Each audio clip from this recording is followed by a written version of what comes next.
बंगाल की राजनीति में 4 मई 2026 की तारीख इतिहास के पन्नों में दर्ज हो गई, क्योंकि यह 15 साल के सत्ता पर काबिज दीदी यानी ममता बनर्जी का किला ढह चुका है।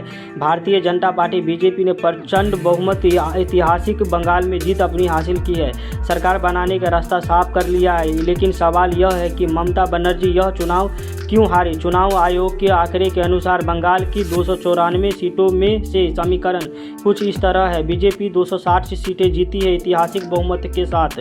टीएमसी 80 सीटों पर ही सिमट गई। अन्य कांग्रेस जो मात्र 6 से 7 सीटें। चौंकाने वाला ये खबर यह है कि परिणाम भवानीपुर से आया, जहां मुख्यमंत्री ममता बनर्जी खुद अपने सीटों को सहयोगी और बीजेपी नेता भूपेंद्र अधिकारी से लगभग 15,105 वोटों के अंतर से चुनाव हार गए। सत्ता का विरोधी लहर।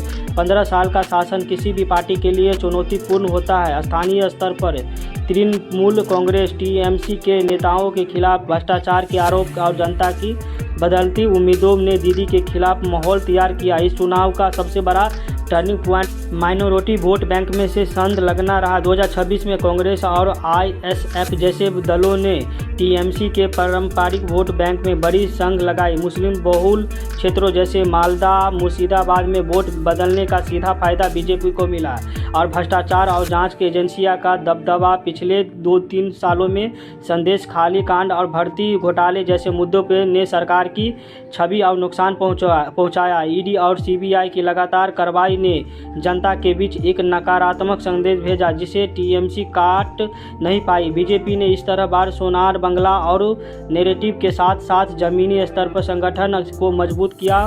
प्रधानमंत्री मोदी और अमित शाह की रैलियों के अलावा स्थानीय चेहरों जैसे भूपेंद्र अधिकारी को आगे रखना मास्टर स्ट्रोक साबित हुआ।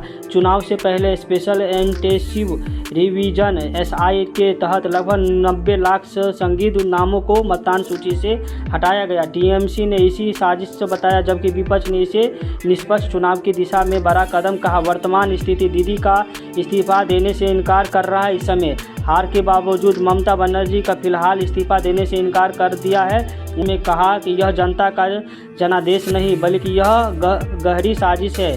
वोटों की लूट हुई है और हम इसके खिलाफ कानूनी कार्रवाई लड़ेंगे। हालांकि संवैधानिक तौर पर यह 7 मई 2026 को वर्तमान विधानसभा का कार्यकाल समाप्त हो रहा है, जिसके बाद बीजेपी राज्य में सरकार बनाने का दावा पेश करेगी। 2026 का यह चुनाव केवल एक हार नहीं बल्कि बंगाल की राजनीति में एक नए जिसके बाद बीजेपी राज्य में सरकार बनाने का दावा पेश करेगी। 2026 का यह चुनाव केवल एक हार नहीं बल्कि बंगाल की राजनीति में एक नए युग की शुरुआत है। क्या ममता बनर्जी फिर से वापसी कर पाएगी या बंगाल अब पूरी तरह भगवा रंग में रंग चुका है? ममता बनर्जी की सबसे बड़ी ताकत हमेशा से महिला रही, लेकिन लक्ष्मी भंडार जैसी योजनाओं के कारण। लेकिन 2026 में इसमें बदलाव दिखा गया है।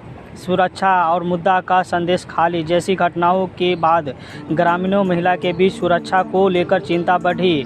जैसे कि विकल्प की तलाश में बीजेपी ने महिला सुरक्षा और केंद्र की योजनाओं जैसे उज्ज्वल योजना की सीधे महिला तक पहुंचाया, जिससे टीएमसी की यह अभेद किले को टूट गया। बंगाल के पिछले कई वर्षों में शिक्षक भर्ती घोटाला, एसएससी स्कैम एक बड़ा मुद्दा रहा। 2026 के चुनाव से में पहली बार वोट देने फर्स्ट टाइम युवा वोटर ने रोजगार और पारदर्शी सिस्टम के लिए वोट दिया है।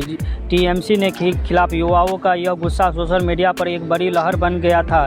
2021 में ममता बनर्जी ने बंगाली अस्मिता, बंगाली आइडेंटिफाई और बाहरी का कार्ड खेलकर जीत हासिल की थी, लेकिन 2026 में जनता ने इस मुद्दे को नकार दिया, क्योंकि बीजेपी ने इनके इस बार स्थानीय बंगाली चेहरे को ही मुख्यमंत्री पद का दावेदार के रूप में पेश किया। जनता के लिए विकास और भ्रष्टाचार की मुक्ति पहचान की राजनीति से ऊपर निकल गए। 2026 के चुनाव में चुनाव आयोग ने भूतपूर्व कराई की, क्योंकि 100% बूथों पर वेबकास्टिंग और केंद्रीय अर्धसैनिक बलों की भारी तैनाती ने स्थानीय बाहुबलियों स्ट्रोंगमैन के प्रभाव से कम कर दिया। इससे वह साइलेंट वोटर के घर से बाहर निकलना जो पहले हिंसा के डर से वोट देने नहीं जाता था, यह साइलेंट वोटर बदलाव का बड़ा कारण बना। क्या बंगाल में वामपंथ के बाद अब ममता का युग भी अंत हो गया है? यह दीदी की हवाई चप्पल इस बार कमल की रफ्तार को क्यों नहीं रोक पाई? वो 5 गलतियां जिन्हें 15 साल के सत्ता को 15 दिनों में मिट्टी में मिला दिया।